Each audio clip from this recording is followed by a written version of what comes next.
Assalamualaikum warahmatullahi wabarakatuh. Perkenalkan, nama saya Muhammad Coki Azmi dari kelas Sistem Telekomunikasi EL4507, dan hari ini pada video pembelajaran kali ini saya akan membawakan materi mengenai komunikasi data. Oke, let's start with the main topics. Jadi pada video pembelajaran kali ini kita akan membahas seputar tiga subtopik yang krusial dalam hal komunikasi data. Kita akan mempelajari apa itu protocols, apa itu service, dan juga interkoneksi di dalamnya. Jadi kita mulai dengan pengenalan apa itu protocols and service. Jadi kedua ini adalah kopling yang dibutuhkan dalam sistem komunikasi. Jadi protocols itu a governed system. Jadi dia meng-set rules bagaimana tiap entities atau peer-to-peer itu berkomunikasi, baik dalam pengaturan format atau packages yang akan ditransmisi di antara keduanya. Kemudian ada pun service. Jadi service itu pada dasarnya akan kita singgung lebih lanjut pada interkoneksi nanti yang akan berhubungan pada tiap-tiap layers.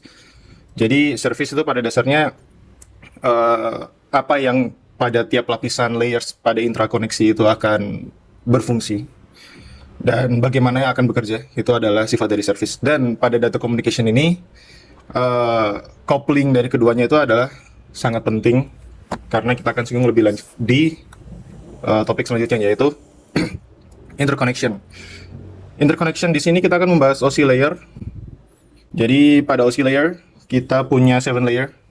Secara simpelnya bisa kita bagi menjadi 3 kategori. Jadi pada layer 1 sampai dengan 3 kita kategorisasi sebagai software layer atau bagian aplikasi yang berhubungan pada user. Kemudian pada layer keempat atau transport, dia itu adalah kunci dari OSI. Itu akan kita jelaskan lebih lanjut nanti. Dan untuk 3 layer terakhir, layer 5 sampai dengan 7, itu relasinya dengan hardware atau sistematika protokol komunikasi dan pengiriman data yang akan kita singgung juga lebih lanjut nanti. Oke, masuk ke layer pertama, yaitu applications. Jadi application atau juga dikenal sebagai desktop layer, pada dasarnya kita sebagai pengguna membutuhkan sebuah service yang dimana di situ terdapat software yang kita bisa akses. Jadi ibaratkan Gmail. Ketika ingin berkomunikasi Gmail, kita menggunakan electronic mails dan etc. Di mana di situ juga application menerapkan sistem ports atau bisa dibilang dia adalah identification of service. Jadi ports itu adalah secara singkat kata lainnya adalah entry dan exit port points. Jadi seperti yang bisa dilihat di sini di gambar atas kanan. Dari layer application ke presentation kita bagi terdapat sebuah saluran atau ports yang dimana tiap-tiap angka ini mendefinisikan port number atau service yang kita gunakan. Ada HTTP, ada FTP, SMTP, Telnet, TFTP berdasarkan port numbernya masing-masing. Oke, lanjut ke presentation.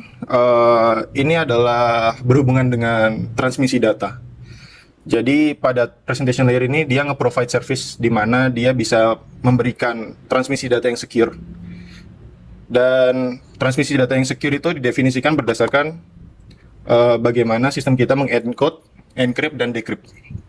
Seperti contoh ASCII, seperti yang di bawah itu, EBC, DIC, JPEG yang udah kita tahu, dan etc. Jadi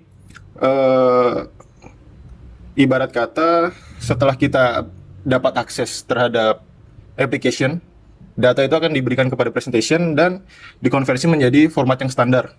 Makanya di situ kita membutuhkan encoding, encryption, dan compression. Oke, lanjut. Itu adalah presentation. Selanjutnya layer ketiga, yaitu session. Jadi di session ini data yang sudah diteruskan dari application, presentation, dan juga lanjut ke session. Jadi untuk session ini dia meregulasi transmisi data dan juga manajemen token dan sinkronisasi. Jadi dia di sini session adalah bagaimana caranya dia untuk mengestablish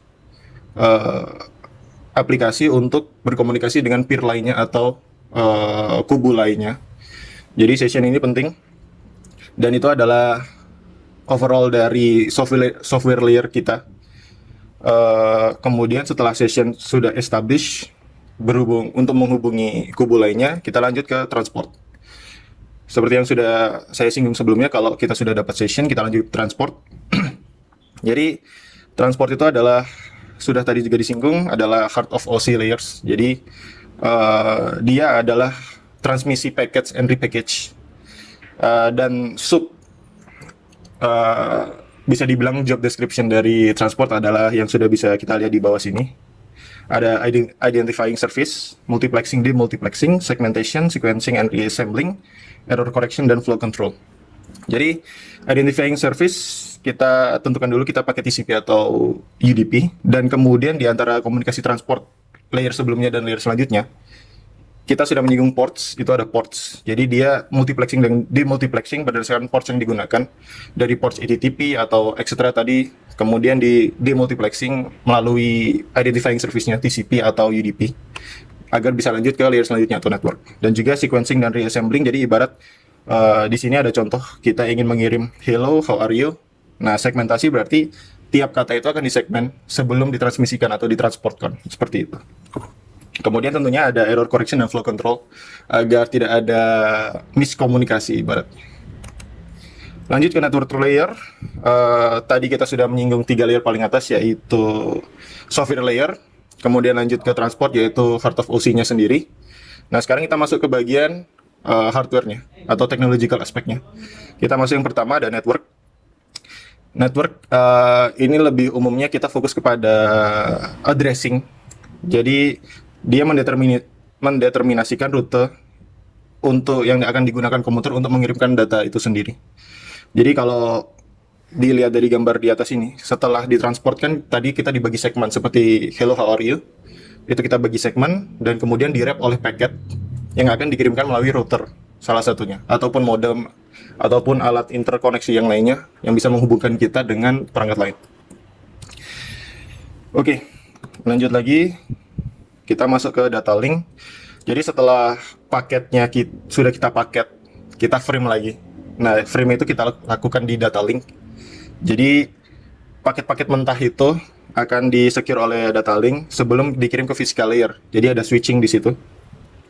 Jadi sebelum kita kirim ke receiving komputer, data link itu akan memastikan bahwa frame-frame yang sudah kita dapat dari paket itu reliable atau tidak.